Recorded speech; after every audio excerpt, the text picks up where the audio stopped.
Good morning everyone, and thank you for handing in your PowerPoint presentations on time.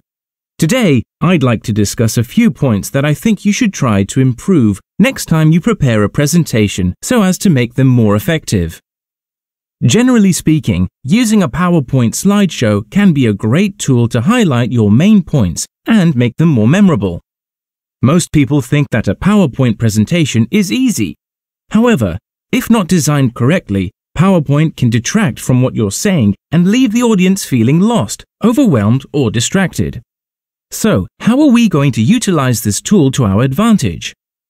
First of all, I would like all of you to watch and listen to as many other presentations as you can. This will help you realize what works and what doesn't. When you're preparing your own presentation, think back to those that you've seen, both the successful ones and the less successful ones.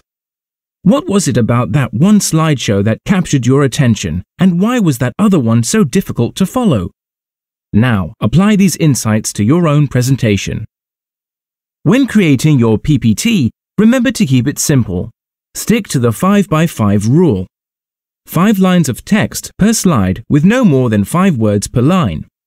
The fastest way to lose an audience's attention is to bombard them with huge blocks of text. They'll start reading the long text on the slide instead of listening to what you're saying. Your PPT should only include your key points, so use bullet points and key phrases, not your whole presentation. PowerPoint has a clever function that allows you to see your notes alongside your slides on your own screen, while not displaying them to the audience, so make use of this if you feel it would help. Another thing that I've noticed in your presentations has to do with the layout.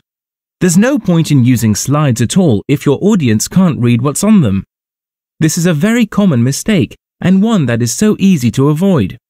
What you need to do is choose a font that is clear and large enough for the people in the back row to be able to read. Align your text to the left or right and keep this consistent throughout. It looks more professional and makes your presentation easier to follow. Don't clutter up your slides with unnecessary patterns, colors, or animations. Remember, less is more.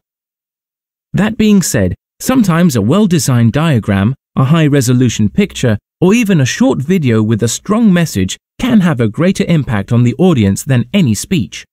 Be discerning when choosing which visuals to include in your presentation. They should be relevant and powerful.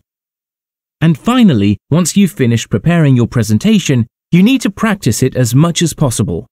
Make sure you know how to flip between the slides and double-check that they're in the right order. Ask friends, family, or colleagues to watch, pay attention to any feedback they give you, and make amendments if necessary. Are there any questions?